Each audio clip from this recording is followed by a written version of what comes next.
2nd, 1963. Death of the President, as told by the John F. Kennedy Presidential Library and Museum. By the start of 1963, President John F. Kennedy and his political advisors were preparing for the next presidential campaign. Although he had not formally announced his candidacy, it was clear that President Kennedy was going to run, and he seemed confident about his chances for re-election. At the end of September, the president traveled west, speaking in 9 different states in less than a week. The trip was meant to put a spotlight on natural resources and conservation efforts. But JFK also used it to sound out themes such as education, national security, and world peace for his run in 1964.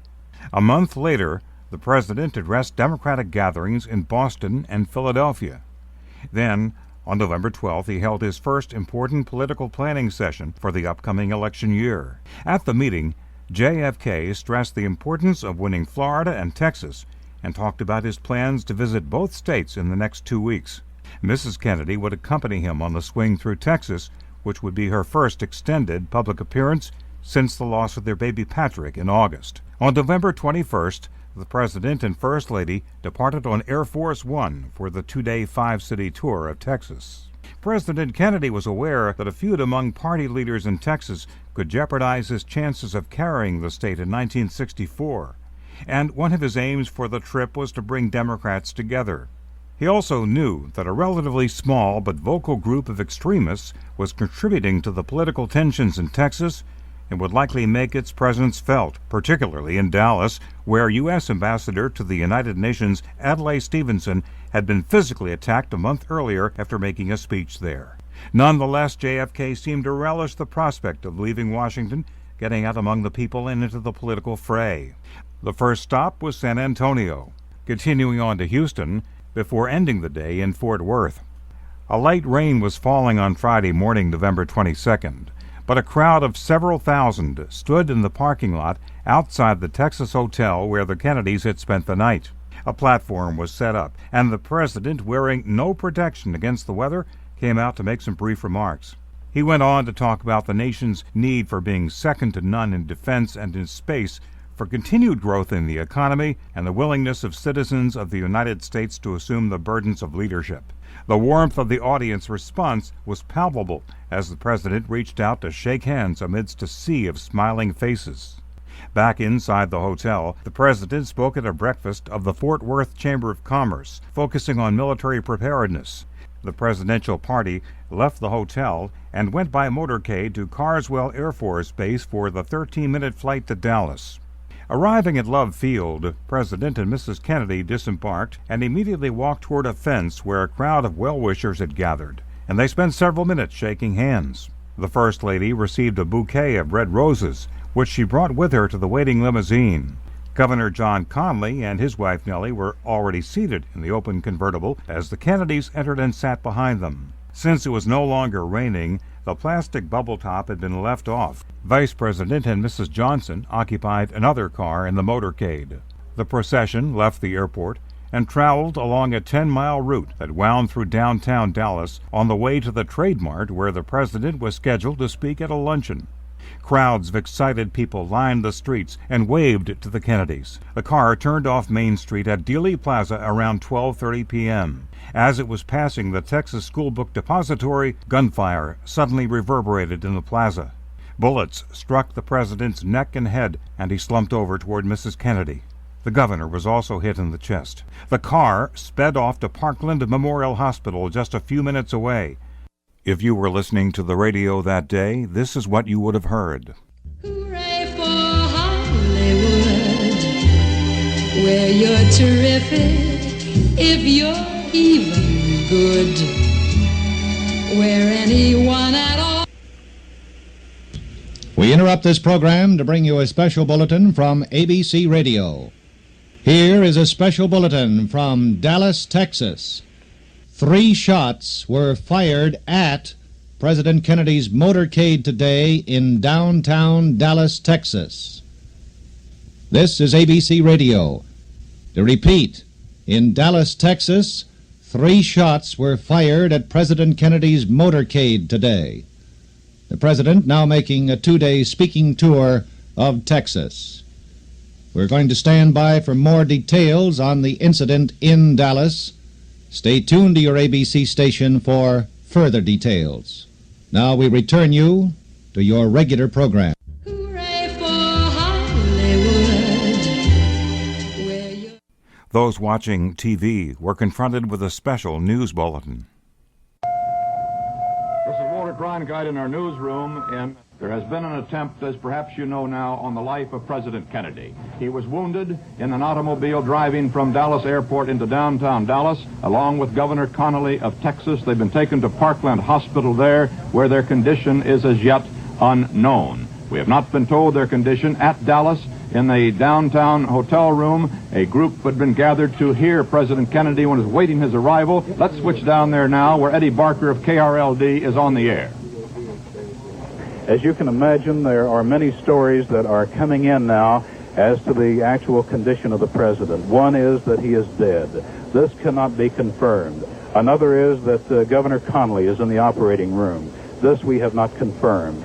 The president was whisked from the scene of the attempted assassination, or assassination depending upon his condition, of course, at this hour, by bus to Parkland Hospital, and the president undoubtedly is in the emergency room at that hospital, which would be on the first floor of Parkland.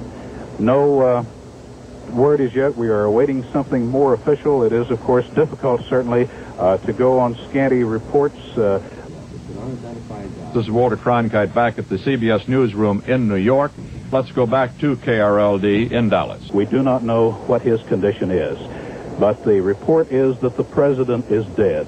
That he was shot by an assassin at the intersection of Elm and Houston Streets just as he was going into the underpass. The word we have is from a doctor on the staff of Parkland Hospital who says that it is true. He was in tears when he told me just a moment ago. This is still not officially confirmed, but as I say, the source would normally be a good one. That was Eddie Barker at our affiliate KRLD in Dallas, Texas, speaking from the room where President Kennedy had been scheduled to make an address to 3 Dallas organizations, but an assassin's bullets cut him down on the way to that meeting from the airport. It was just an hour ago that the incident took place. We have just learned, however, that Father Huber, one of the 2 priests called into the room, has administered the last sacrament of the church to President Kennedy. Regarding the probable assassin, the sheriff's officers have taken a young man into custody at the scene, a man 25 years old. We just have a report from our correspondent Dan Rather in Dallas that he has confirmed that President Kennedy is dead. There is still no official confirmation of this, however. It's a report from our correspondent Dan Rather in Dallas, Texas. Vice President Lyndon Johnson has not been seen in the corridors of the Parkland Hospital. He was said to perhaps have been slightly wounded in the arm. Mrs. Lyndon Johnson says that the Vice President, though, is fine. Throughout the streets of Dallas, the Dallas police had been augmented by some 400 policemen called in on their day off because there were some fears and concerns in Dallas that there might be demonstrations, at least, that could embarrass the president. Because it was only on October the 24th that our ambassador to the United Nations, Adlai Stevenson, was assaulted in Dallas, leaving a dinner meeting there. From Dallas, Texas, the flash, apparently official, President Kennedy died at 1 p.m. Central Standard Time, 2 o'clock Eastern Standard Time, some 38 minutes ago. I'm Lou from Revere, Massachusetts. It was a Friday afternoon, the end of another hard week of second-grade classes. I was just getting home to our first-floor apartment in the north end of Boston. My mother, Phyllis, was at home with my Aunt Philly, who was visiting from next door. They were sitting at the kitchen table, having coffee and talking, probably about the upcoming Thanksgiving holiday. I hadn't been home for very long before there was a loud, fast knock at the door. My mother was startled by the loud knocks. She quickly answered the door. It was a friend, Yvonne, who was visiting neighbors upstairs on the 4th floor. Yvonne started talking immediately. "Phyllis, have you heard that President Kennedy has been shot?" My mother, already shaken by the pounding at the door, became angry. She didn't believe Yvonne's news. Thinking it might have been a bad joke, my mother raised her voice and started telling Yvonne that this was very serious and not something she should be joking about. Yvonne, almost in tears, insisted, "It's not a joke." Normally, my mother would have the radio on. It was always on at our house, but today it wasn't. She immediately went to the TV and turned it on to confirm Yvonne's news that she clearly did not want to believe. It seemed like an eternity before the tubes warmed up and the TV came on. There it was, news coverage on all 4 of our TV channels. I could see my mother raising her hands to her face, starting to cry. I don't think I'd ever seen my mother cry before that day. She went to Yvonne and gave her a big hug, apologetically telling her that she was so sorry for not believing her. As was common for that time, there was a widespread fear that the Russians were trying to take over the world, or at least our country. It seemed as though every adult had hated and feared what the Russians had stood for. I imagined them as evil and frightening and lurking in the darkness, waiting to storm in and take us over. Clearly, in my 6-year-old mind, the Russians must have done this to President Kennedy. I was frozen by fear that they were coming. And the sight of my mother, my Aunt Philly, and Yvonne all in tears provided no comfort. My stomach knotted. I wanted to cry, too. Someone had called my mother on the phone to tell her the news, and I heard my mother say something like, "How could they do this?" I was sure she was talking about the Russians. It wasn't long before the announcement came on TV that President Kennedy had died. The tears started up in our apartment again. My mother pointed out that even the man on the news was crying. I could not believe that the most powerful man in our country was dead. Who was going to protect us? People were crying everywhere, including in my house. I was scared to death.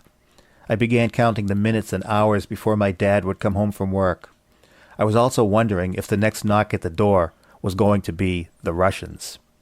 I'm Jim, and I remember the moment that I was at high school. I was in the 10th grade at the time. The PA system came on, and the principal of the school interrupted our classes and put on a notice from the radio about the shots being fired at the president.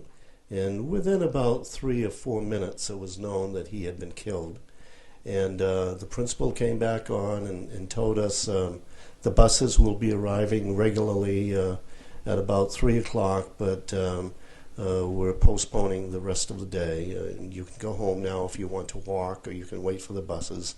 Some parents are coming to pick you up. So I decided to walk back home, which was about a mile and a half from the high school, instead of taking the bus and waiting. And I walked down Middle Street, this is in downtown Portsmouth, to where I lived in the old North End, the corner of Deer and Bridge Street, and I saw very, very few cars. Nobody was walking around, and the city seemed so sad and abandoned. Of course, everybody was inside listening to radios or to the television sets. And when I got home, my mother was watching the TV, and she had tears. My father was working, so he came home later.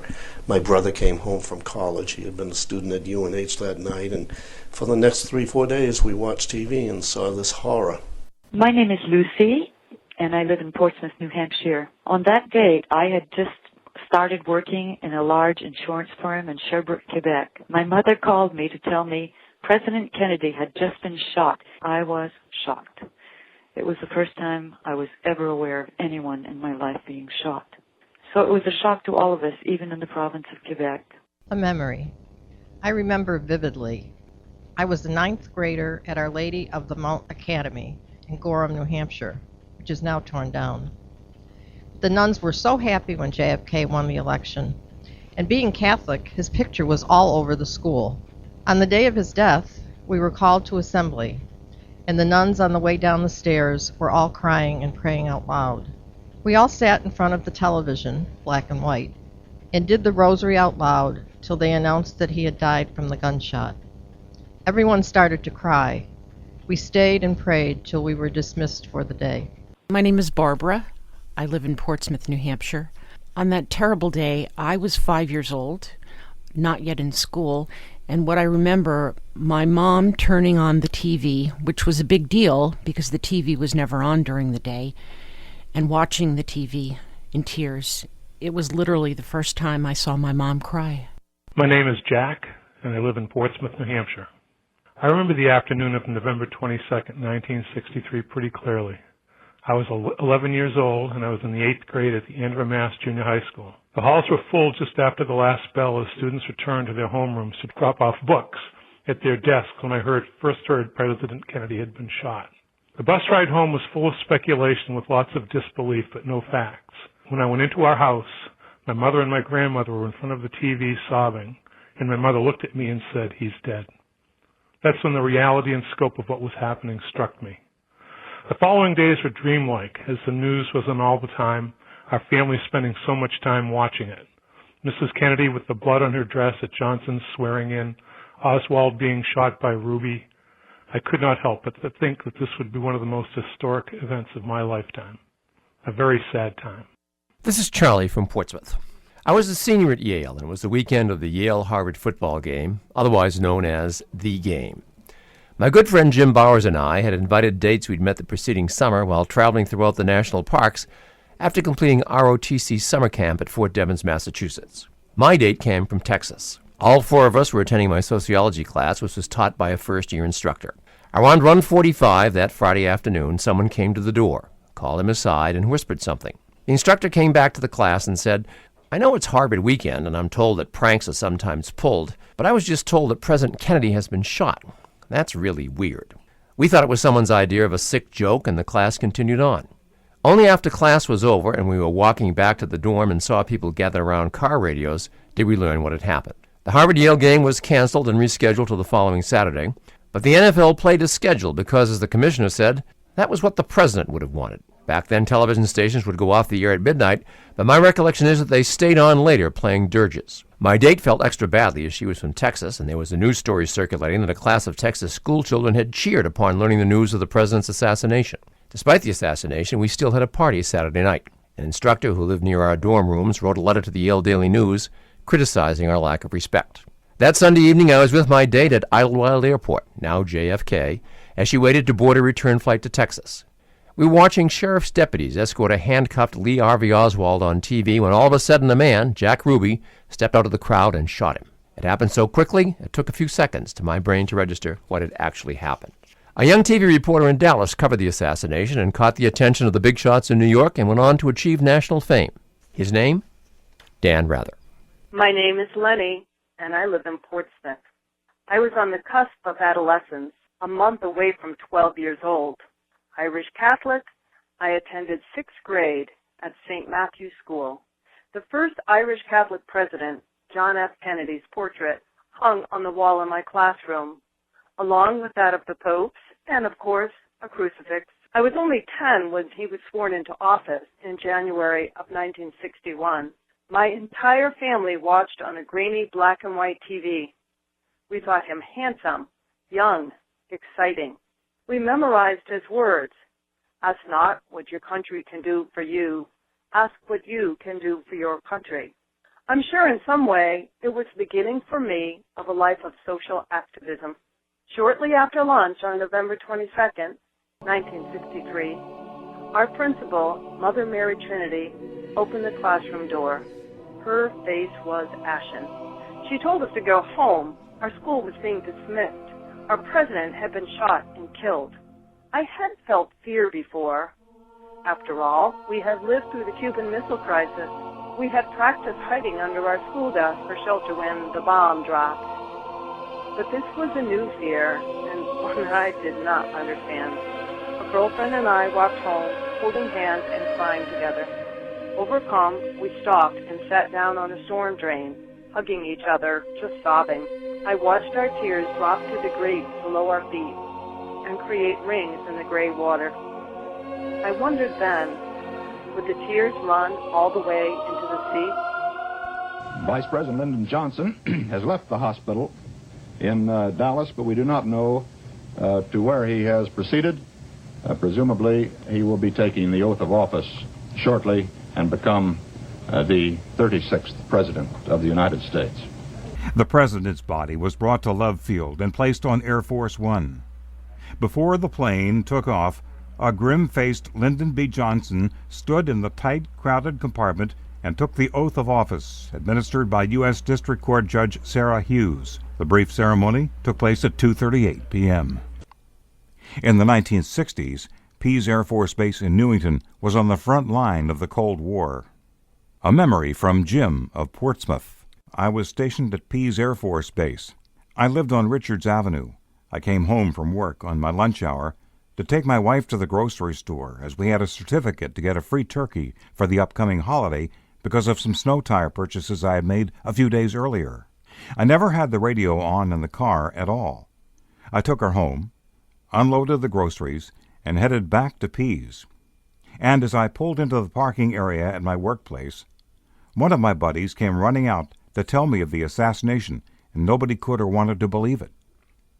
We then had the radios on, and complete confusion set in.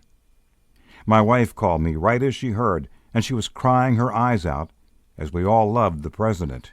We tried to figure who did such a horrible thing, and the pieces started to come together. The entire base was put on high alert for the next week or so. It was a sorrowful day for America. To Andrews Air Force Base in Washington and Robert Abernathy of NBC News. Here is the plane now. Made the flight back from Dallas. Plane coming in here at Andrews Air Force Base, just outside Washington. And honor guard now walking up to the tail of the presidential jet. What you see is a special truck that has been moved up to the rear of the presidential jet. A special truck on which the coffin will be brought out. A helicopter is standing by just near the presidential jet to take the coffin away. The casket is of dark brown in color, slightly reddish. It looks as if it's bronze. A Navy ambulance is being drawn up just near the truck, which lowered the casket from the plane. It is our understanding here that the body will be flown by helicopter from here, possibly to Bethesda Naval Hospital. Behind the casket is Mrs. Jacqueline Kennedy. To her right is her brother-in-law, the Attorney General, Robert Kennedy. They are helping her down out of that carrier that has just brought down the casket. Mrs. Kennedy is apparently getting into the ambulance, the Navy ambulance, with the casket. President Lyndon Johnson and Lady Bird Johnson are standing just near the door in the rear of the presidential jet, waiting. Now, new President Lyndon Baines Johnson with his wife, Lady Bird. This is a sad time for all people. We have suffered a loss that cannot be weighed. For me, it is a deep personal tragedy. I know that the world shares the sorrow that Mrs. Kennedy and her family bear. I will do my best. That is all I can do. I ask for your help and God's. My name is Bert. I was in the 8th grade in 1963 in Newton, Massachusetts, and of course I'll never forget that day. A girl named Cheryl came running into the classroom all breathless, yelling, "The president's been shot!" And of course, we all broke out laughing. We thought, oh, for sure, somebody played a joke on poor Cheryl. Then, when it came over the school's PA system, we stopped laughing, and it wasn't funny. And the class just ended. We walked through the halls, kind of shuffling, kind of dazed, and people were talking, and I wanted to hear the news, and I ducked into the guidance counselor's office, and that's where the word came down that the president had died. And we walked to our next class, just kind of really dazed, and it was a typing class. And when we got in there, we sat down, and one of the girls, Nancy Levy, started typing. And the teacher said, There'll be no typing today. And as you may be able to tell, I still tear up on this. It changed everything. That day changed everything. We went from innocence, loving America. We still love America, but we've never forgotten it. It still pains us. And I wish I didn't have this memory, but I do. That's the day John Kennedy died. My name is Lorraine. I was living in West Peabody at the time and had a 6-month-old daughter. 2 friends had come for lunch with their babies. When they left, I turned on the TV to see Walter Cronkite saying that the president had been shot. Immediate shock and disbelief roiled through my body, and I frantically changed stations to learn a mistake in the news. I heard the same report everywhere until that horrifying moment when Cronkite announced President Kennedy's death. I screamed in horror, picking up baby, crying, sobbing, ran to my bedroom, holding her, crying uncontrollably for what seemed like hours. As the day progressed, it took on an eeriness in the atmosphere that was chilling, almost like a horror movie. Bare trees swaying, you could hear the wind, the darkness was falling. It was as if something mysterious had descended on the earth. My emotion was so heavy, just pulsating. It's as if no time has passed since that day, and those feelings simply arise again. Less than an hour earlier, police had arrested Lee Harvey Oswald, a recently hired employee at the Texas School Book Depository. He was being held for the assassination of President Kennedy and the fatal shooting shortly afterward of patrolman J.D. Tippit on a Dallas street. The police department has arrested a man, but in connection with the shooting of a Dallas policeman, the fatal shooting of a Dallas policeman, the man was arrested in a theater in the Oak Cliff section of Dallas. He had a pistol at the time he was arrested, and the policeman he allegedly killed was killed by a pistol shot. There is nothing now to definitely link this man who has been taken into custody with the assassination of President Kennedy, who was killed by a bullet from a high-powered rifle. From all we can tell from reports from Robert McNeil at the hospital, from doctors who treated the president and were able to give specific and clinical details of the wound, indicating that it was a high-powered bullet, in fact, probably a large caliber bullet, too. On Sunday morning, November 24th, Oswald was scheduled to be transferred from police headquarters to the county jail. Viewers across America watching the live television coverage suddenly saw a man aim a pistol and fire at point-blank range. The assailant was identified as Jack Ruby, a local nightclub owner. Oswald died 2 hours later at Parkland Hospital. The Dallas, Texas, and Tom Pettit. Being let out by Captain Fritz. There's the prisoner. There is Lee Oswald. He's been shot. He's been shot. Lee Oswald has been shot. There's a man with a gun. It's absolute panic. Absolute panic here in the basement of Dallas Police Headquarters. Detectives have their guns drawn. Now, whether the bullet literally hit Oswald or not, we are not absolutely positive. But there has been a gunshot. Lee Oswald obviously has been shot. The witnesses around us here seem to confirm that. It happened so fast. Dallas police say they do have a man in custody. They believe he is the man who walked up to Lee Oswald. An ambulance now is coming here. This will be the ambulance to take Lee Oswald. Here he comes. Here's Oswald again. He is now lying very pale on the stretcher. He's being put into the ambulance. Captain, where will he be taken? I'm assuming Parkland Hospital. Parkland Hospital. Mr. Oswald died at 1:07 our time in the operating room of the gunshot wound. This is Chris from Portsmouth. I have a very clear memory of the day JFK was shot. I was in a high school social studies class when an announcement was made over the public address system that the president had been shot. Given that I was living in the West and from a family where hunting was a regular activity, I remember immediately assuming that the president had been hunting and was accidentally shot. I remember thinking how careless it was of those around him to let the president go hunting. And of course, I did not assume he had been killed. It was a while later before we learned what had actually happened. Then later that weekend, we were watching television when we saw Oswald shot by Jack Ruby. Like many Americans, we were glued to the television set all that weekend and in the days that followed. That same day, President Kennedy's flag-draped casket was moved from the White House to the Capitol on a caisson drawn by 6 gray horses, accompanied by one riderless black horse.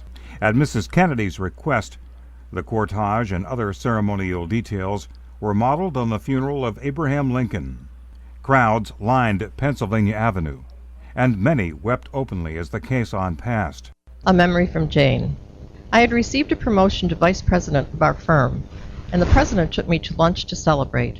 Restaurant, my choice. So we went to O'Donnell's Seafood, my family's longtime favorite on East Street in Washington, D.C., my hometown. It was packed, so we got a table upstairs next to a private dining room where there were obviously a lot of people having a really good time. Shortly after we got our food, our waiter came by, and I could see tears streaming down his face. I asked what was wrong, and he replied, "Oh, Miss Jane, our president's been shot, and I have to go into that private room and tell them. It's an FBI retirement luncheon, and they're going to be so upset." We were just stunned. He went into the room. Seconds later, it was as if the room had exploded. About 30 men were trying to get instantly out of the room that only had 2 exit doors. The back door was over the back stairwell, and the men came out, jumped over the railing, fell, and then fled down the stairs. The room's front door had 3 men at a time trying to squeeze through it. It was bedlam. All these men shouting, elbowing people coming into the restaurant as they tried, in real panic, to get back to their FBI offices. We left afterwards and walked back to our office on G Street, stopping at every payphone to try to call the office. So many people were trying to place phone calls that the system was completely overloaded and there were no dial tones. It took hours to finally get a dial tone. We closed the office. People were talking, some almost staggering from shock, and it was as if the whole city was crying. It brought back a childhood memory to me. I was in elementary school in Hollywood, California, and my mother had walked down to pick me up. We were sitting under the huge tree outside the school when a woman, sobbing, rushed up and told my mother that President Roosevelt had died. I saw how shocked my mother was, but this was different in its violence and in our president's young age. Needless to say, most of the Washington area was glued to the television for days. I remember seeing Ruby shoot Oswald right in the Dallas police garage, and wondering why on earth they let anyone in there. I went downtown to see the procession when the casket was moved from the White House to the Capitol, and was standing at 15th and G Streets, 1 block below where the procession made the right turn from Pennsylvania Avenue to 15th and then on to the Capitol. The crowds were enormous, but very quiet. The caisson made the turn and started down 15th Street. No one expected the black, riderless horse behind the caisson. The sight of that beautiful black horse, which we all knew had been given to Mrs. Kennedy months earlier, with the empty saddle and black boots turned backwards in the stirrups, just said it all, as the horse pranced in the cold wind. An immediate huge sob came from the crowd. My chest just ached at the sight, and I could not stop crying. As the horse came into sight of the crowd south of us, you could hear, again, a huge sob from the people below us. We would later see that the television cameras caught this sob that occurred all the way to Capitol Hill as the horse came into sight of the crowd. It was probably the most riveting memory of anyone there. A few years ago, my grandson, a high school student at Berwick Academy, had an assignment to interview someone. He chose me, and the interview was about the assassination of President Kennedy. As I spoke about it, I was calm and very matter-of-fact, wanting to pass on the information to his generation. But when I started speaking of witnessing the caisson, Emotionally, I was back at 15th and G Streets. As I described the shock of first seeing the black horse, it all came flooding back. And there, many years later, I could still feel the cold wind and the huge sob welling up painfully in my chest. I suspect it will always be that way. During the 21 hours that the president's body lay in state in the Capitol Rotunda, about 250,000 people filed by to pay their respects. Bob, Portsmouth, New Hampshire.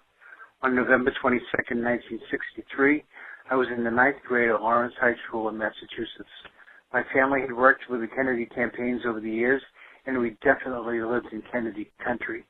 Those were the days when you could drive to Hyannis and Cape Cod in the Kennedy compound and even see some of the Kennedy kids playing their famous game of tag football in front of the house.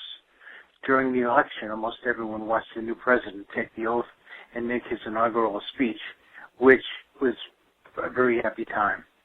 On this particular day, I left school at the end of the day and walked downtown to get the bus, public transportation home. Waiting for the bus to come, I could tell that something was wrong. A few people were crying, and I heard an older woman tell another that the president had been shot. On the bus ride home, most people were crying and upset, including the bus driver. All I could think of was, this cannot be true. When I arrived home, walking up to our house, there was an eerie feeling in the neighborhood. When I entered the house, my mother and father were sitting in the living room, glued to a black and white TV. Walter Cronkite, the newscaster, was trying to describe the course of events, but information seemed to be very sketchy, to the point where we still hoped that this was not true. Finally, it was announced that the president had died, and we all felt like a black cloud was over us. Over and over, we watched the newscast, hoping for a different outcome, but it never came. Over the course of the next few days, we spent most of our days with the TV on. Some of the memories I have were watching thousands of people walk by the casket in the rotunda, seeing Mrs. Kennedy, Bobby, and Ted, and the other Kennedy family members throughout the funeral. In horror, we were sitting at the same TV and witnessed Harvey Oswald get shot by Jack Ruby. What was happening to our world? What I remember also is my parents and relatives sobbing constantly. It's hard to believe that we were approaching 50 years since the assassination. What a sad time for our community, our state, and our nation. Very, very, very sad. Judy from Exeter. I remember where and when I heard the news. I was 14, a freshman at St. Mary's Academy in Annapolis, Maryland. We were in health class with Sister Georgina when we were interrupted by the loudspeaker announcing the shooting in Dallas and asking us to pray for the president. We began to recite the rosary and waited for the PA system to bring us updates. After what seemed like an eternity, the principal came on the loudspeaker and told us that President Kennedy was dead from a gunshot wound to the head. We were all stunned. Some of the girls began to cry. Some boys stood up and began to pace. Nobody knew what to say. It was as if we were all dazed and dumbfounded in the aftermath of the news. And I think that much of my childhood innocence formally ended that afternoon. After school, my friend Dana and I walked next door to the church to pray, since the bus to take us home to the Verna Park wouldn't be picking us up for an hour. I'm pretty sure that I lit a candle, but I didn't have the words to talk to God because something inconceivable like an assassination wasn't supposed to happen. All I wanted was to go home and find my mother and have her tell me that eventually everything would be all right, that I wouldn't feel so terrible forever, which she did, but it didn't really help. Weekends would ordinarily consist of seeing friends, going bowling, going to a sleepover, or going to a movie. But my friends and I understood that what had transpired in Dallas was too shocking for life to continue as usual. Instead, we watched television and listened to Walter Cronkite and others gravely report on the swearing-in of Lyndon Baines Johnson, the capture of Lee Harvey Oswald, reports of Jackie's blood-stained suit and how she was bearing up, and then being stunned again by Jack Ruby murdering Oswald. A murder right on TV? The world seemed to be unraveling, and it was hard to know if any of the people in power could begin to bring order to the wreckage that seemed to surround us. I remember people standing vigil and waiting for hours to see President Kennedy lying in state. My family did not travel to Washington then, but we watched the funeral procession on TV and cried along with those who lined the route.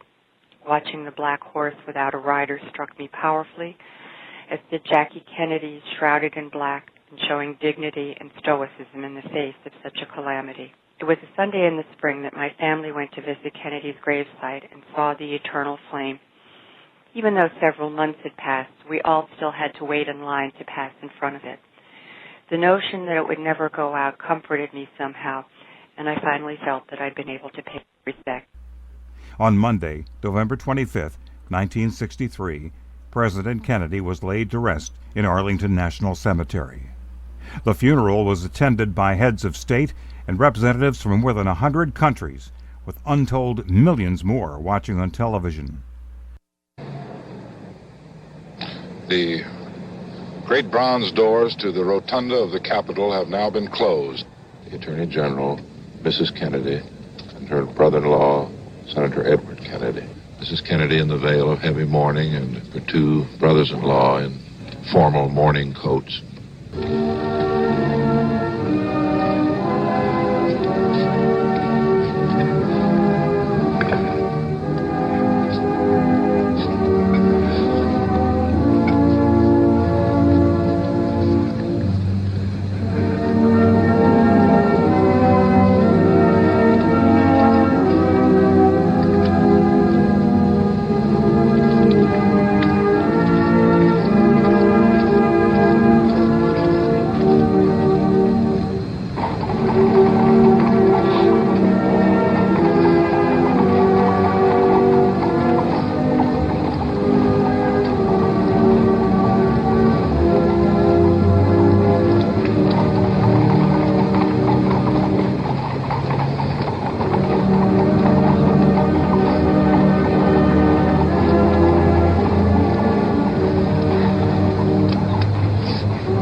Of John Kennedy begins its final journey to Arlington.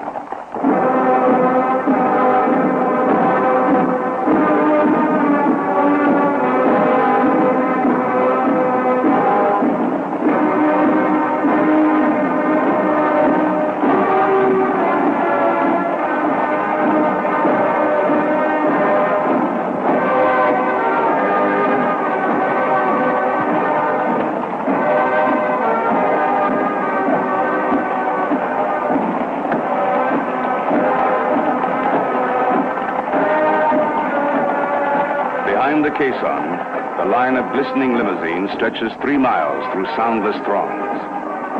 Dark against the classic white block of the Lincoln Memorial, the procession crosses the Potomac into Arlington.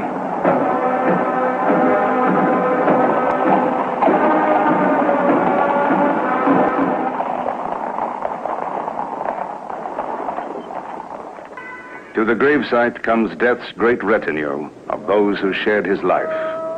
Wife and family, cardinal, emperor, president, general, friend and rival, mourners all.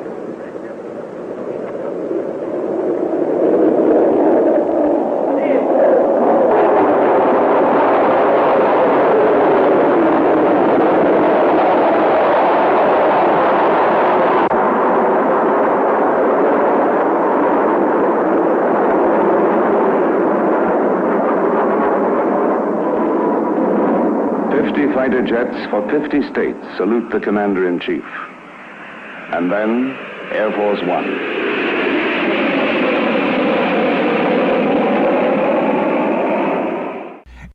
At the gravesite, Mrs. Kennedy and her husband's brothers, Robert and Edward, lit an eternal flame. Denise, Portsmouth, New Hampshire. I was 8 years old and was sitting in my third grade classroom with my classmates. We had an overhead speaker in our classroom that was used for announcements, requests for people to come to the principal's office. We were sitting quietly, our teacher standing before us giving a lesson. It was a beautiful fall day, The sun was out, the sky was blue, not a cloud in the sky. Suddenly, the overhead speaker came on, but we children couldn't understand what was being said. Our teacher burst into tears, covering her face with her hands. We children couldn't understand what was wrong. The sound coming from the speaker was a radio announcer, but the sound wasn't loud enough for us to understand what was being said.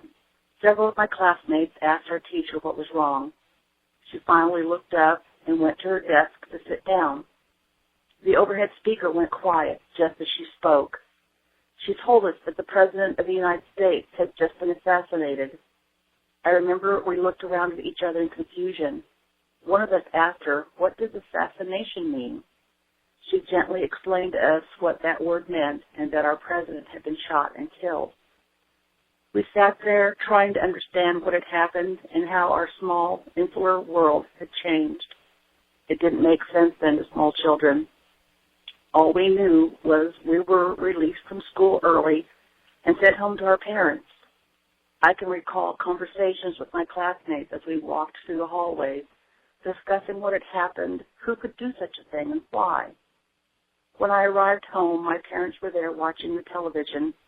Neighbors came over in shock and sadness. My sister and I were told to go outside to play with the neighbor children, while the parents stayed inside to talk.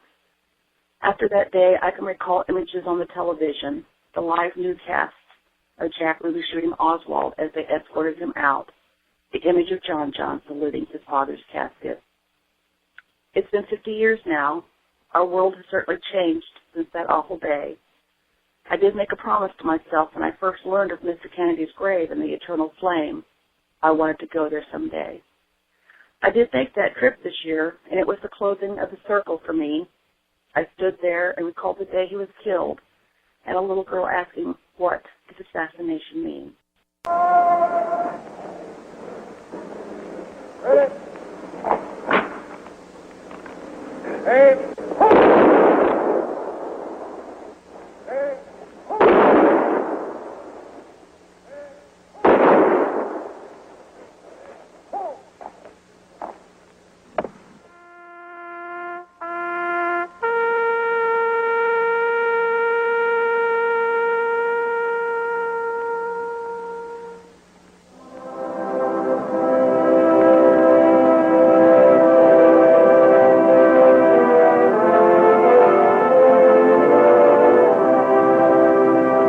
I was a junior at Marlborough High School in Marlborough, New Hampshire, a small town just east of Keene. I remember that I was sitting in a geometry class with our teacher, Mr. Major. I happened to occupy a front row seat, so I was very near the wall-mounted wooden encased PA system speaker when roughly around 1:30 p.m. the speaker crackled and there was a thump-thump as our principal, Mr. Irving Gordon, caught our attention. He said something to the effect like, "Students and faculty, may I have your attention? I have some very disturbing news that I have to share with you. Approximately an hour ago, President Kennedy was shot during a motorcade in Dallas, Texas. He is in very serious condition. Because of this tragedy, we're going to dismiss school early, and we ask that all bus students please return to their homerooms and await the call that their buses have arrived. All walkers should leave the building and go directly home. I will make any further announcements if more information about the President comes into the office. Thank you." The speaker crackled as he turned it off. There was total silence in this class of about 25 students. Then a tall, skinny boy with long legs that we all called Spider, sitting about 3 seats down from me, said, "He's kidding, right?" Mr. Major, his eyes filling with tears, said, "Come on, Spider. No one would kid about anything like that. Please, those that do not take the bus, go to your lockers, get your things, and depart the building for home. Bus riders, please return to your homerooms."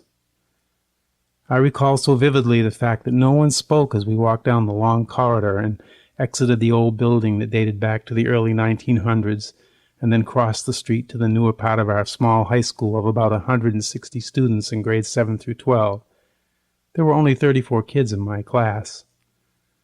My homeroom was that of the civics history teacher, Mrs. Elizabeth Thomas. She was a woman about 60 years old with silver gray hair and rather rotund. But I greatly respected and liked Mrs. Thomas. She knew everyone in town, and many of my cousins had had her as a teacher, and she had spent her entire career teaching in Marlborough.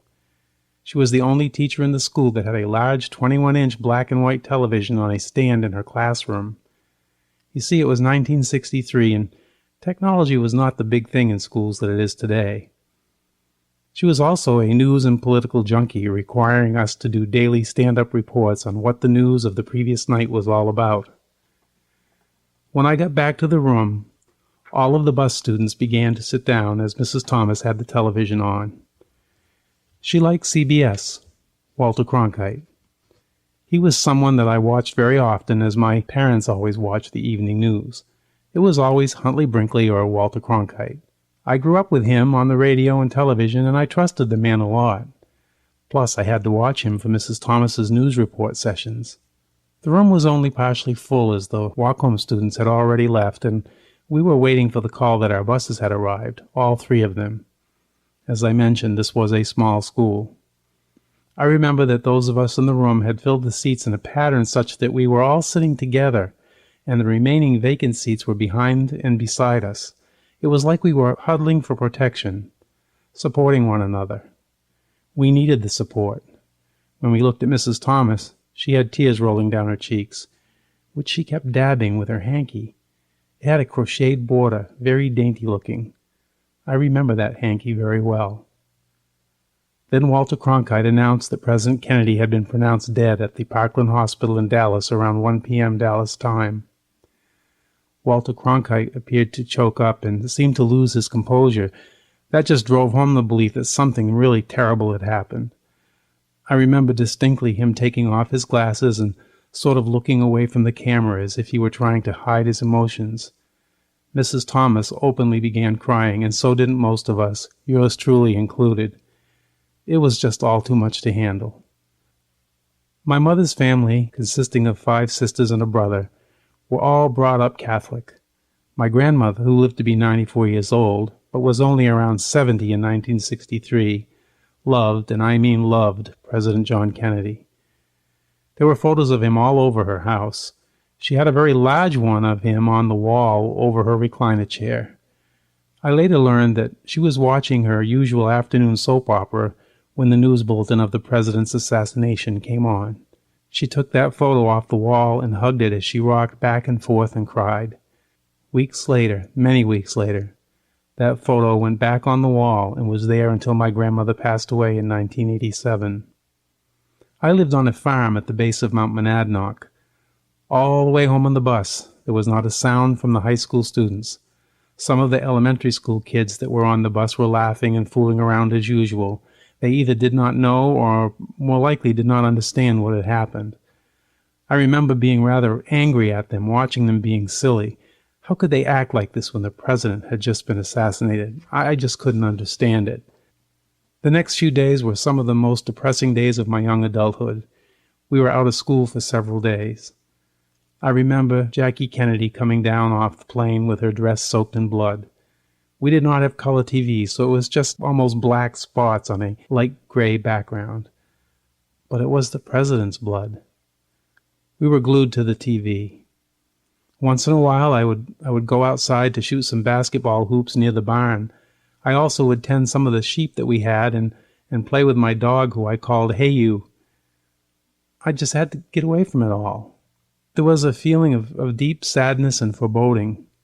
My mother would break into tears whenever she started watching the TV or when one of her sisters called and they began talking about the whole thing. Even my father had tears in his eyes from time to time. My older sister carried around a box of tissues.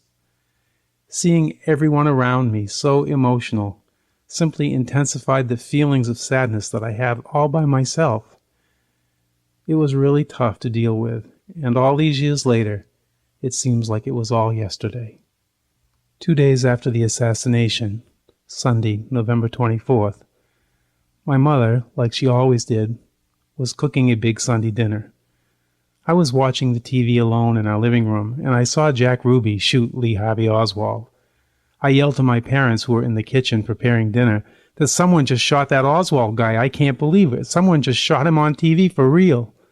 They came running into the room, and there we all sat as the Sunday dinner got cold. But you know, it did not matter. It did not matter one single bit.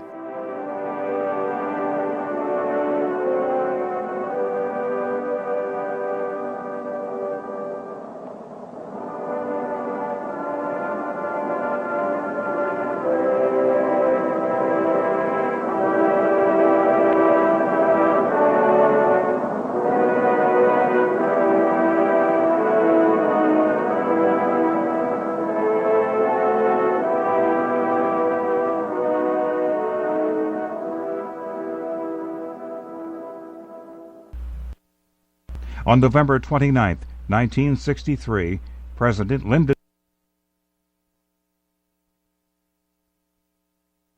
B. Johnson appointed the President's Commission on the Assassination of President Kennedy. It came to be known as the Warren Commission, after its chairman, Earl Warren, Chief Justice of the United States. President Johnson directed the commission to evaluate matters relating to the assassination and the subsequent killing of the alleged assassin, and to report its findings and conclusions to him. The U.S. House of Representatives established the House Select Committee on Assassination in 1976 to reopen the investigation of the assassination in light of allegations that previous inquiries had not received the full cooperation of federal agencies. My name is Ann, and I'm from Hampton. In 1963, my husband and I, with our 4 young children, were living in San Antonio, Texas, where my husband, who was an Air Force captain, was an instructor at the Medina Base Annex of Lackland Air Force Base. The day before he was shot, President Kennedy was visiting the Brooke Army Medical Hospital close to Lackland Air Force Base. My next-door neighbor, an Air Force nurse, asked me if I would like to go with her to see the president. I declined, thinking of the crowds and also of the chance my husband and I might get to see him on one of our trips back east, because we're both from the east. You can just imagine my sense of regret, along with great sadness, of this tragic event when I heard the news of the shooting that noon, just as my husband was backing out of the driveway to return to work after his lunch break. I ran yelling out the door and was able to stop him so that he could return to the house and watch the TV news. I don't remember how long he was able to stay. I'm sure he had to return to the classroom at some point that afternoon. This event was probably one of the biggest history lessons his classes ever had. We were all glued to the TV for the next several days, and we were watching when, unbelievably, Jack Ruby shot Lee Harvey Oswald. I think of the many questions concerning the assassination that could have been answered if Jack Ruby had not been allowed inside that hallway through his close ties with many of the Dallas police force, or if metal detectors were more in use back then. Although it was officially decided otherwise, many of us and many writers in the local newspapers felt that Ruby shot Oswald to silence him. A very sad time for all of us.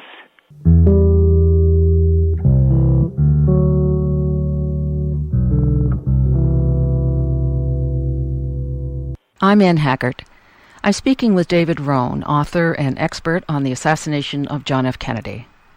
A former history professor at the University of Wisconsin at Stevens Point, Dr. Rohn has conducted 40 years of research on the assassination of the president. He concentrated on evidence found in FBI files and sued the government for the Zapruder film records. He is the author of numerous books, including the 2003 published The Zapruder Film, Reframing JFK's Assassination. Welcome, Dr. Rohn. Hello, Ann. I'd like to focus on the Zapruder film. First off, what is the Zapruder film and why is it so important? The Zapruder film was an 8mm color photograph taken in Dealey Plaza by a citizen, Abraham Zapruder, who stood on what they now call the grassy knoll, which is near Elm Street. Elm Street runs through Dealey Plaza, and John Kennedy was murdered on Dealey Plaza. And he started photographing when John Kennedy's motorcade turned onto Elm Street and then moved down Elm Street to ultimately disappear under some railroad tracks called the Triple Underpass. The film was then taken to a studio in Dallas where it was developed. The film reveals the chronology and depicts the murder of President Kennedy, and some of it most graphically. We're not talking about a digital camera or anything like that. We're back in 1963. This was like a small movie camera that people had. So it was just him holding it and filming it as a person who was watching the parade of the president going through the streets, right? Right. It was a Bell & Howell movie camera that you had to wind up, and then it was quite the rage back then to have one of those.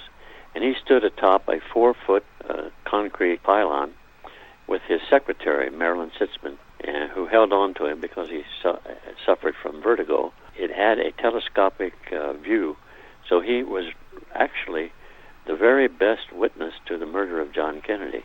So he has this film. He obviously wasn't planning on filming the assassination. It just happened. No. He was stunned by what he saw. Afterwards, he was almost in shock, and he was crying and so forth for what he saw. And he was taken to a WSCA television that afternoon, and they interviewed him, and he explained what he saw, and he even put his finger up to his head to show where the death bullet hit John Kennedy, which, by the way, was on the right temple of John Kennedy. It's a startling series of film. So you took a look at this. Tell us how you approached this and what you did. Well, I approached it, first of all, as a chronology, because it runs at 18.3 frames per second, and there are 486 frames that depict the motorcade and the assassination. And we know that every frame is 1/18th of a second. And you can tell from that film when John Kennedy is hit by bullets.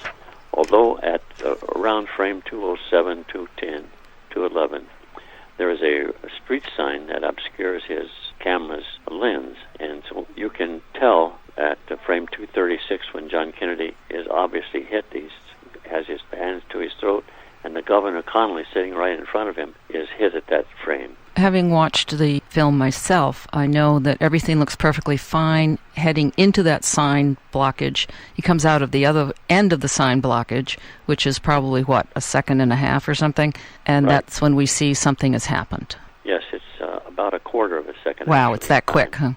And then at frame 312, his head jerks forward just briefly, and then at 313, it jerks back violently as he is hit, I would argue, for the second time.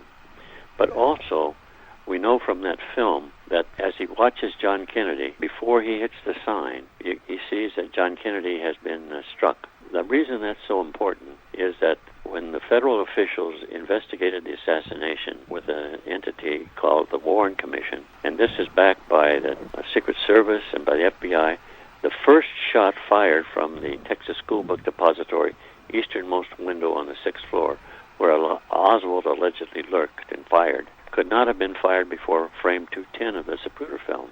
And it could not have been fired before frame 210 because trees blocked your view. Trees down there on Dealey Plaza were a species of oak tree that kept their leaves until the spring. But more than that, there's a film from the other side by Robert Hughes, a motion picture, that shows the window empty until frame 210. So if he's hit before frame 210, then you have the possibilities. It's obvious that someone else had to be firing at him. And you see that in the film. You can see Kennedy suddenly going to his throat, and you can see a reaction of the crowd and a reaction of Jackie Kennedy, who was on his left, but then turned at frame 190 to look at him because something had happened. And then the film blurs at 190, 191, 92. And it blurs, and you can see this quite vividly because he's reacting, Zapruder is, during his filming to the motion of a bullet going past his head and his arm. And he testified to that. This is the filmmaker. This is the person filming Zapruder. You're saying that he felt a bullet go by him. Yes, from behind him. That's the grassy knoll from the Texas School Book Depository. 6 other people said it. They saw the bullet, and he saw the bullet hit John Kennedy. It's very clear that it's before he goes behind the sign, and there's several other features to that evidentiary base that sustains that observation. Let's talk about the physical space of Daley Plaza, the location of the Texas Book Depository, location of the grassy knoll. I happen to have gone there at one point in my life, and one of the things that surprised me was what a small area this is. Isn't it remarkably small? It is tiny. Yes, and it's a small park-like thing, and 3 roads go through it, Elm, Main, and Commerce, and they sweep in from the east, then they join together as they go under the railroad tracks or triple underpass. There's only one building on Daley Plaza, and that's on the northeast corner, and that's called the Texas School Book Depository, a 7-story building used for textbooks for Texas schools. When they built the Daley Plaza and they went under the triple underpass, they threw up dirt on each side, and on the north side, pile of dirt is grass covered, and there's a little colonnade there, and that was later referred to as a grassy knoll.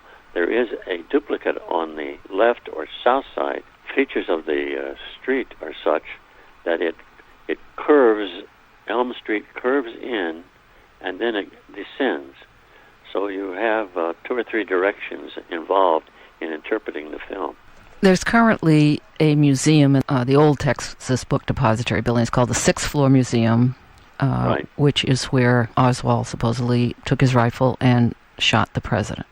I'm assuming you've been there. Oh, yes. Yeah. I was there when they were first putting it together, and I knew the people quite well. So you look out those windows, and it's a clear shot. You're saying that, well, there were trees there. Yes, between frames 166 and 210, you could not see John Kennedy. What is the official report as to how many shots Oswald fired? The federal investigation, the Warren Commission, concluded that the evidence sustains 3 shots and only 3, and that's based on a number of factors, and they claim that they had the evidence to sustain that. However, the rifle allegedly used, a Mannlicher Carcano 6.5 millimeter rifle, could only fire 1 bullet roughly every 3 seconds. John Kennedy on the Zapruder film has shown, Governor Connally has shown, reacting to a shot that did not meet that time constraint. And so we are faced with a problem. Here's Governor Connally struck by a bullet at 2:36. John Kennedy's obviously, as he comes out from behind the sign at 2:25, has been hit at 2:24 or before, and the Warren Commission says around 2:24. You have a very short time frame. It's impossible for the shooter to have put another bullet into the rifle and fired and hit Governor Connally in the time frame. He could have only fired about 40 seconds later. So what are you going to do? So they claim that the 1 bullet that went through John Kennedy and wounded him, that hit on his back, went through him and came out his throat, continued on in flight and hit Governor Connally at his right armpit, went through Governor Connally, breaking his 5th rib, coming out below his right nipple and hitting the back of his hand, going through it, wedging into his left thigh, where it worked out. The bullet itself was found in the Parkland Memorial Hospital's basement, so you have the question of a mysterious bullet. So you're faced with this curious problem that 1 bullet inflicted all wounds on 2 men, Kennedy and Connally, and broke 2 bones, Connally's wrist and Connally's 5th rib, and came out roughly pristine. So you're faced with that problem. To move heaven and earth to make that fit, the Warren Commission assistant counsels committed all sorts of what I call criminal acts. They distorted the evidence, they imposed, and so forth. For example, they claimed that the bullet wound in John Kennedy's throat was right by the Adam's apple, that was an exit wound, as a bullet hit in the rear of John Kennedy and went through body and neck and came out that throat.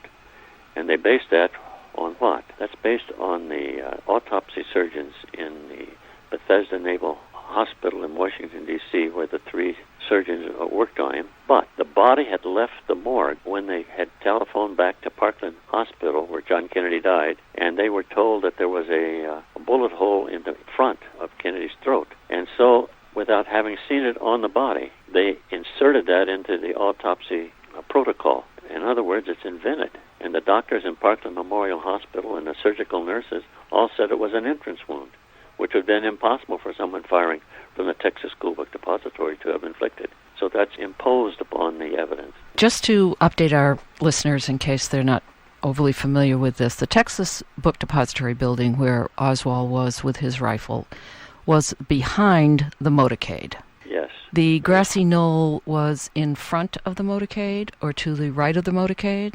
Grassy knoll was to the right of the motorcade and to the right of the Texas School Book Depository. Okay. Now, the Parkland Hospital was in Dallas, and that's where the president was taken initially. Right. And then once he left there and they flew back to Washington, the body was taken to Bethesda Naval Hospital. Yes, where an autopsy was performed. So the autopsy was not done in Dallas. It was done at Bethesda. Correct. We are talking with Dr. David Rohn. He is a former professor at the University of Wisconsin at Stevens Point. He's done 40 years research on the assassination of the president, and we're talking with him today to hear what he feels are his facts, having done a lot of work and looking frame by frame at the Zapruder film of the assassination. There's another point here. To my mind, and I believe any candid person looking at evidence would concur with me, that there's no evidence that Lee Harvey Oswald had anything to do with the assassination of John Kennedy. First place, the window, the easternmost window of the 6th floor of the Texas School Book Depository was not open far enough for someone to stand and shoot down and hit John Kennedy 61 feet below on the street. So if you did fire, you'd have to go through 2 panes of glass. There's only one eyewitness that the officials could get to claim to have seen Oswald in the window. That was a man sitting on a small wall across from the Texas School Book Depository, a man called Howard Brennan. However, Howard Brennan never testified to Oswald in the window, but he testified to someone in the window, but it was a physical impossibility. He said the man stood and fired, but that cannot be. But more than that, he swore at a lineup that afternoon that the man he allegedly saw was not Lee Harvey Oswald. He went home, saw him twice on television, taken back, and he swore it was Lee Harvey Oswald. That's called perjury, and it's an invalid statement. But more than that, Oswald was given a paraffin test. That's warm wax is put on your cheek, and from that warm wax, then you apply a chemical, and that chemical will reveal whether there are chemical evidence of a blowback from firing a rifle, that particular rifle at least, and it proved to be negative. So they weren't satisfied with that, and they flew the material to Washington, D.C., where at the FBI laboratories they did a spectrographical analysis, and that proved to be negative. So it was taken down to Oak Ridge, Tennessee, to a nuclear reactor, and they did 7 control shootings. 7 men fired the Maniger-Carcano. The paraffin tests were made on their cheek, and it proved that they had fired that rifle. Oswald's proved that he did not. He did not fire a rifle that day. Do you think Oswald was involved? Supposedly he left the Texas Book Depository building. He went to a movie theater. He supposedly shot a cop after that. Why would he have done all that? There was about a dozen people left the Texas School Book Depository, and he went home to his apartment on the other side of town. And the last evidence we have is the landlady seeing him standing immediately outside his rooming house at the bus stop, waiting for a bus. That's 4 minutes after 1 o'clock. The next thing, Tippett is shot about a mile away at 1:15 in the afternoon. So Oswald would have to have gone a mile in about 11 minutes. That's very, very difficult, even if you're running. And there is absolutely no evidence whatsoever of Oswald moving from his bus stop to the Tippett murder. And in a Warren Commission report, that's an invented map. I say invented. That sounds a strange thing to say. Yes, David Bellin of the Warren Commission just made it up. He said, this is what Oswald did. No, he didn't. Also, we have 5 witnesses at the Tippett murder scene. The policeman J.D. Tippett, who testified that Tippett was shot at 1:06. So Oswald, if he did shoot him, and he did not, he would have to have traveled a mile in 3 minutes. Now, they were never interviewed by the Dallas police or the Warren Commission. But more than that, Oswald's pistol was defective. It could not fire a cartridge. Does that sound strange? It was rusted. And more than that, there's 3 different types of bullets found at the scene. And Oswald's .38 Special shot certain types of bullets. And so how does one put all that together? They needed someone to, I guess you'd call it, be a killer of John Kennedy. And the Dallas police used Oswald as a killer of Tippett. Killing a policeman in the public mind makes him seem like a dastardly fellow. Now, I would also observe Dallas police, when they looked into the Texas School Book Depository for Oswald, they announced within an hour that the shot had been fired from the easternmost window and within 2 hours that Oswald had done it. And they made that conclusion without having known how many bullets were in John Kennedy and Conley, without knowing where they were located on Kennedy and Conley, without interviewing any of the witnesses to the actual assassination, without the autopsy, without any photographic evidence, and so forth. It was a epiphany. And these Dallas police were sort of like Keystone Cops, and that went out across the nation that Oswald had done it, and it locked into the mind of federal officials that a lone assassin had done it.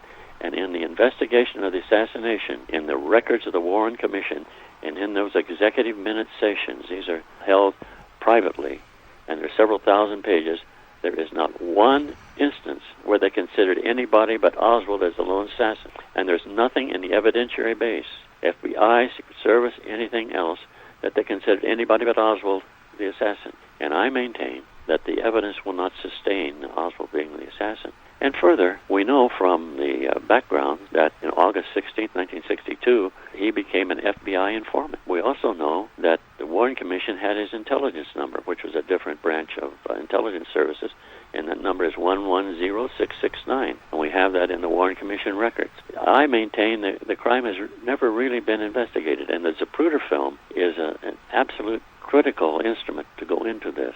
And what a lot of people try to say who shot John Kennedy, and I maintain you first have to say what happened to him. And then with that done, then you can answer the question of who shot him. And most of these books that have coming out recently, it's a who.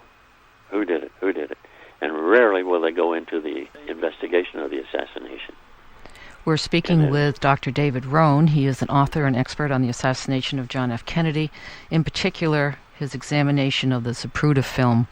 Dr. Rohn, you took a frame-by-frame, detailed look at each frame of the Zapruder film.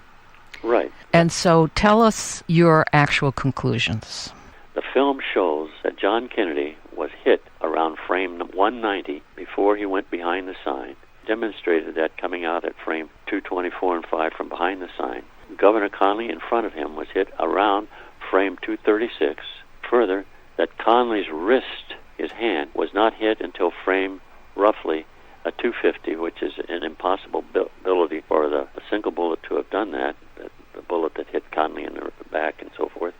And that John Kennedy was hit at frame 312 and at frame 313, about 1/12 of a second later. John Kennedy's death shot, well, there was a shot right at the back of the head at the EOP, right about a half inch to the right, which is right at the back of the head, the rear of the skull. And he was also hit in the right temple at the hairline, and that the bullet that hit the right temple was a lead bullet, a varmint-type bullet that disintegrated except for its tip.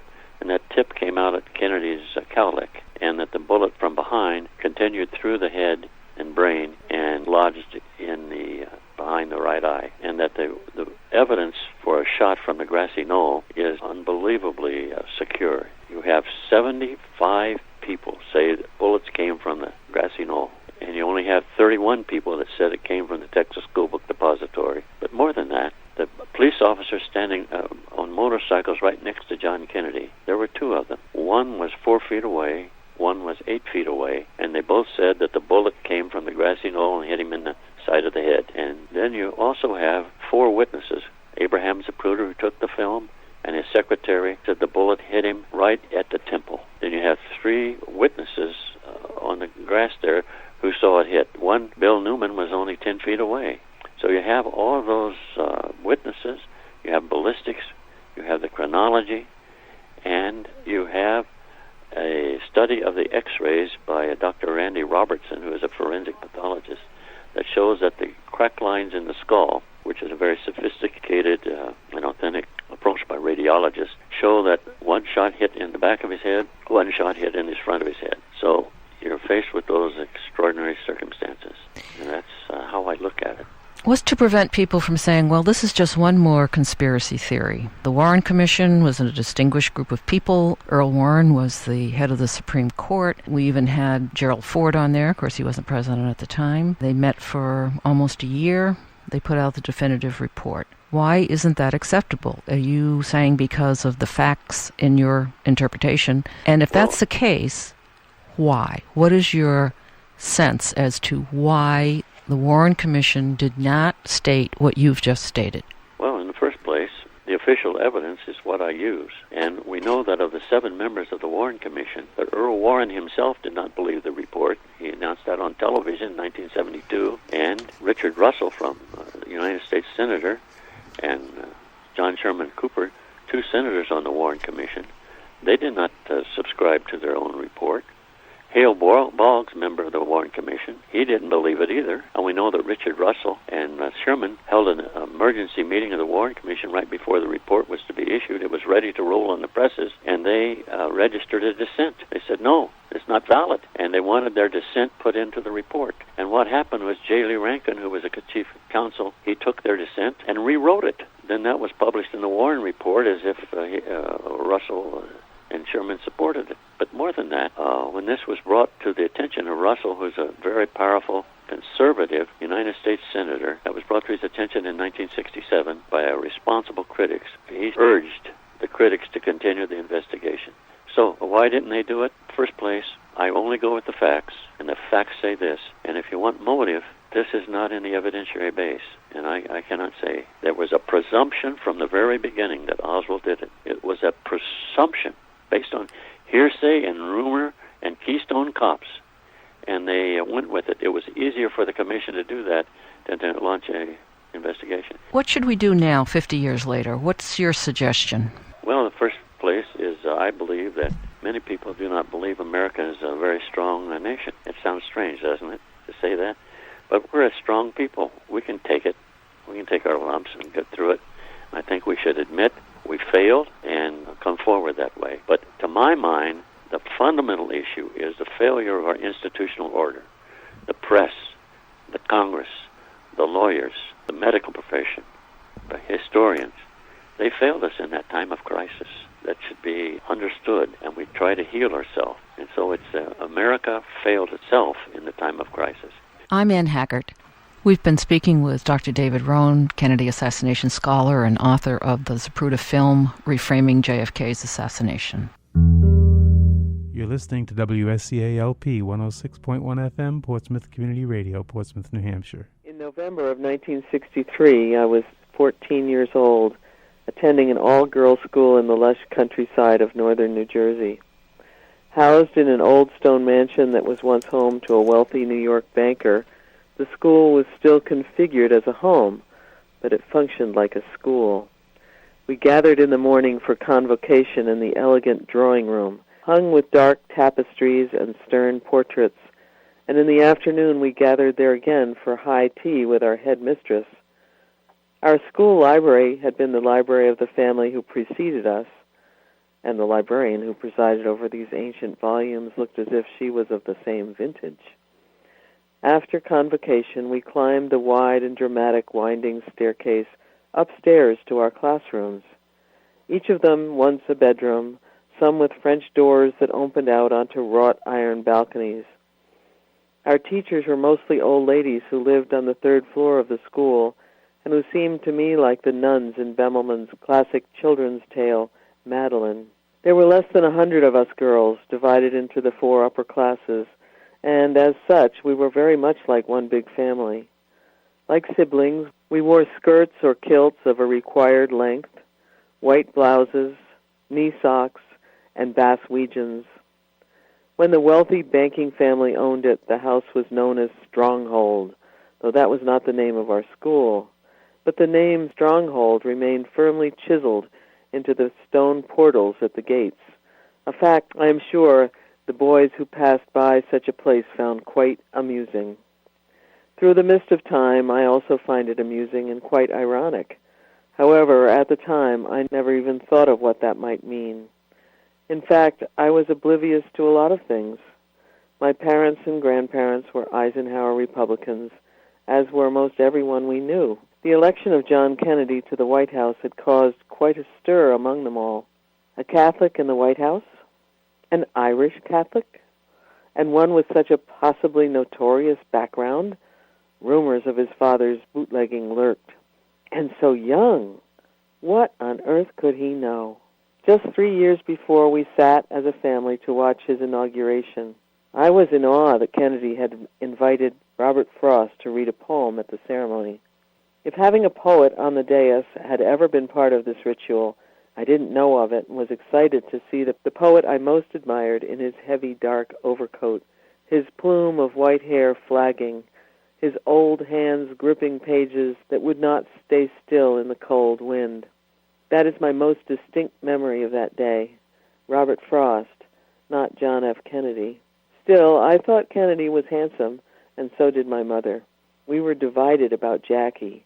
She was beautiful, but at times she seemed fake, put on, insincere.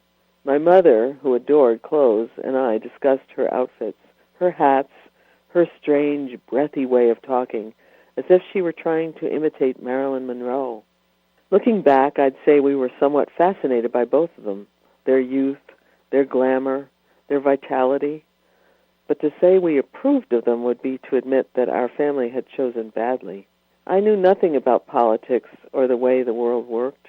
To me, it was all a popularity contest. Certainly Kennedy was better looking than Nixon. Mostly I thought the way my parents thought. In the fullness of time, I would develop radical views, but at the time, in that cloistered world, it all seemed quite simple, quite uncomplicated.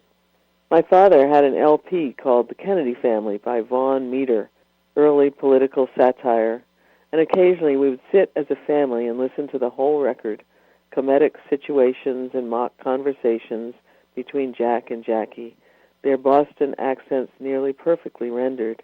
The jokes mild compared with today's lampoons and exposés. My father, seated in his easy chair, laughed as heartily as I ever remember. My mother giggled along with him, and so did my sister and I. Kennedy was fair game, not yet a proven leader so far as my parents were concerned. Not a five-star general like Eisenhower, certainly. They were as yet unaware that their world was changing away from them. And so it was that on November 22nd, I was at school. Around 12:30, I was on the landing upstairs outside the classrooms, heading downstairs for lunch. Another student raced up the stairs. "The president has been shot and killed," she cried. I opened my mouth to laugh, waiting for the Vaughn Meader punchline. I thought, absolutely, this was a practical joke. But then, quite suddenly, it seemed, there were other students all around me, looking shocked, silent in disbelief. I had a kind of out-of-body experience when I realized there was no punchline, that what she said was not a joke, but an actual fact. I don't think in my life to that moment I had ever experienced anything so profound or stunning. I thought it was a joke simply because it was outside the realm of any possibility I had ever known. We were told that school was closed and we were to go to our buses. Our bus was a Ford Econoline van that held about 6 students. Our driver was one of the few male teachers at the school. He was sitting in the driver's seat, fiddling with the van's radio dial, trying to get the news to come in. After we had all taken our seats and he had turned the dial to a station with clear reception, we drove the many rural miles to our assorted homes in silence as we listened to the broadcast and the news that our president was dead by an assassin's bullet. At home, my mother had the television on, tuned to coverage of the assassination. We watched a replay of Walter Cronkite removing his glasses, trying to shove back his tears with his forefinger, while delivering the news that had just come from the hospital, that Kennedy was dead. For hours, it seemed, people were wondering if that could be true. Perhaps there was a mistake. Under ordinary circumstances, my sister and I were allowed to watch only 1 hour of television a day, but it seemed to me that within the next couple of weeks, the television was on a lot, especially for Kennedy's funeral. That day, I was introduced to the word caisson and to the concept of a riderless horse. It was a parade of indelible images. Jackie and her children standing like soldiers beside the avenue to gaze without expression as the ghostly horse passed, little John saluting obediently. Did he have any idea what he was doing? Tears rolled down our cheeks as we watched in silence and listened to Walter Cronkite's dolorous narration. Many times the television replayed the president's procession toward Dealey Plaza in slow motion. Jackie's perfect pink suit and pillbox hat radicalizing an already radical moment. Had our levity and ridicule somehow caused this tragedy? Could we have saved him if we had supported him? In the days and weeks that followed, there was no mention of these events among us. The Vaughn meter record was put back into its sleeve, never to be played again. My parents remained staunch Republicans throughout the Vietnam War and beyond Watergate.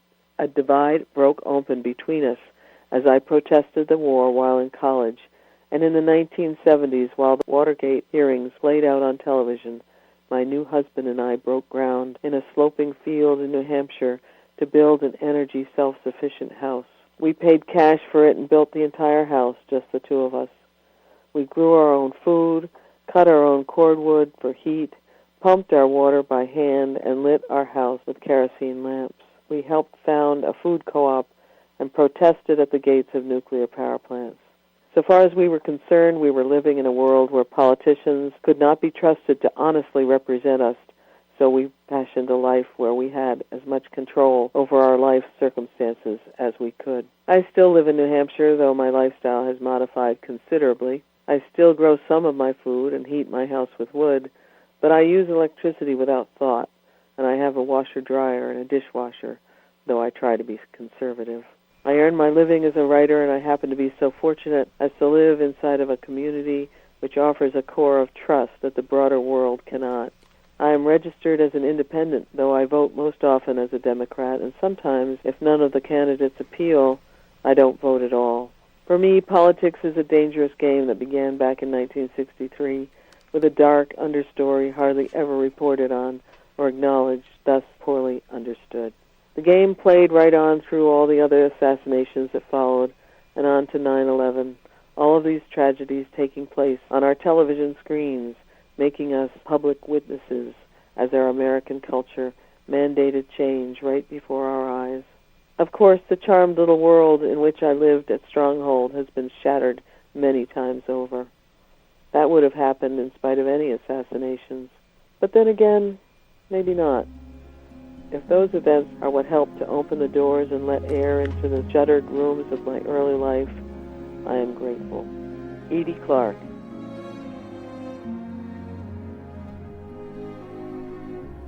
You have been listening to a Portsmouth Community Radio News Department special program, The Death of a President.